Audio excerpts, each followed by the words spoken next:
Hi అండి. ఒక బాటసారి వరాలు ఇచ్చే చెట్టు దగ్గరకు బయలుదేరుతాడు. ఎన్నో రోజుల కష్టం. ఆ ఒంటరి ప్రయాణికుడు చెట్టు దగ్గరికి చేరుకుంటాడు. ఎంతకాలం నేను విన్నది ఈ వరాల చెట్టు దగ్గరికి చేరుకోవాలనే కదా. చేరుకోగానే చాలా ఆనందపడతాడు.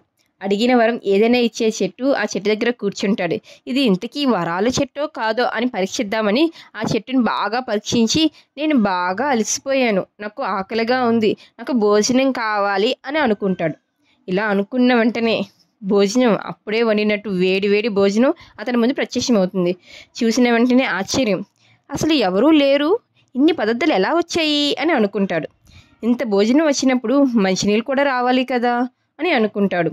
నాకు దప్పిక కూడా వేస్తుందే అని అనుకునేలోపు ఎదురుగా కుండతో చల్లని నీళ్లు ప్రత్యక్షమవుతాయి. కడుపు నిండా భోజనం చేసి చల్లని కుండ నీళ్ళు తాగేసి సేద తీరుదామని చూస్తాడు. చెట్టు కింద మంచి ఉయ్యలు ఉంటే బాగుండు అని అనుకోవడం ఆలస్యం. చెట్టు వేర్లతో తయారు చేయబడిన ఉయ్యల ప్రత్యక్షమైంది. ఉయ్యల్లో కూర్చుని హాయిగా ఊగుతూ ఉండగా తెలియని భయం మొదలైంది తన మనసులో. కొంపతీసి ఈ అడవిలో క్రూరమృగాలు ఉంటాయా అని అనుకుంటాడు.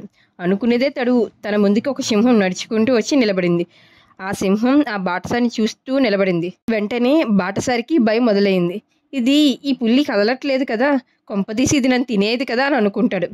అనుకునేదే తడువు. సింహం అతని మీదకి ఎగిరి అతడు అన్నట్లే చేసింది. ఈ కథ బట్టి ఏమర్థమైంది?